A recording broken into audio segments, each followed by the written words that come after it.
अस्सलाम वालेकुम everyone. I hope you all people are doing well. आज के इस लेक्चर में हम देखेंगे व्हाट्स वैट। वैट को हम वैल्यू एडेड टैक्स बोलते हैं और एड वैलोरम टैक्स। जो ये वैट है ये सिंपली है इनडायरेक्ट टैक्स। जो इसको हम एग्जांपल के थ्रू समझते हैं। जैसे कि वीट है, वीट को हम कहाँ लेते हैं कि चक्की वाले के पास, ठीक है, आटा बनाने के लिए। उसके बाद इससे आटे से ही बिस्किट्स बनते हैं। जब पहले वीट था उसके बाद आटा बना उसके बाद बिस्किट्स बने। जो वैल्यू ऐड हुआ हर किसी स्टेज पे, ठीक है, जैसे कि first stage and second stage, यहाँ पे जो यहाँ पे वैल्यू ऐड हुआ उसके ऊपर टैक्स लगता है तो वैट। जहाँ पे जो ये आटे से बिस्किट्स बने वैल्यू ऐड हुआ तो वैट, ठीक है, वैल्यू एडेड टैक्स। यानी कि हर किसी जब भी वैल्यू एडिशन होता है तो टैक्स लगता है तो वैट देना पड़ता है, ठीक है। सिंपल तरीके से देखिए, जो वैट है ये क्या है, आउटपुट और इनपुट में डिफरेंस, ठीक है। आउटपुट क्या है, आटा। इनपुट क्या है, व्हीट। बिस्किट्स माइनस, यहाँ पे आटे को माइनस करो, फ्लोर को माइनस करो। उसके बाद जो tax collected at every stage of value addition is that's either with the production or the distribution is VAT। यानी कि सिंपल मीनिंग है tax collected at every stage, हर किसी स्टेज पे जब हम टैक्स कलेक्ट करते हैं, यानी कि जब भी वैल्यू एडिशन होता है हर किसी स्टेज पे जो हम वहाँ से टैक्स कलेक्ट करते हैं तो उसको बोलते हैं VAT. It is that's either with the production, या तो प्रोडक्शन के जरिए हो सकता है, ठीक है, या तो हम प्रोडक्शन करते हैं या ही डिस्ट्रीब्यूशन करते हैं, ठीक है।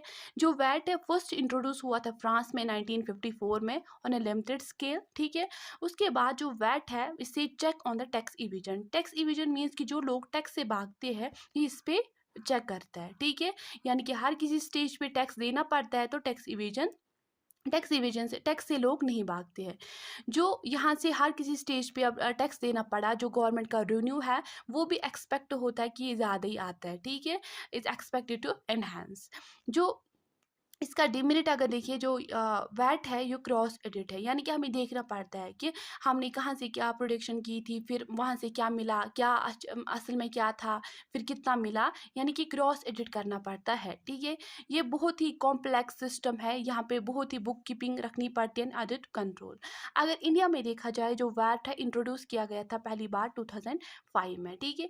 जैसे कि फिर से इसको समझने की ये ऐसी एग्जाम्पल लेते हैं कि जैसे कि हम देखते हैं कि पहले कौन होता है, पहले एजेंट्स होते हैं, फिर होलसेल एजेंट्स, पहले एजेंट्स लेते हैं, फिर होलसेलर्स, ठीक है, फिर होलसेलर्स से अगर देखें तो रिटेलर्स, ठीक है, उसके बाद रिटेलर्स, उसके बाद कंज्यूमर्स, ठीक है, यानी कि उसके बाद कंज्यूमर्स, एजेंट्स से होलसेलर्स तक, उसके बाद रिटेलर्स, उसके बाद कंज्यूमर्स तक। जो वैट है ये इनको डायरेक्टली नहीं देना पड़ता है।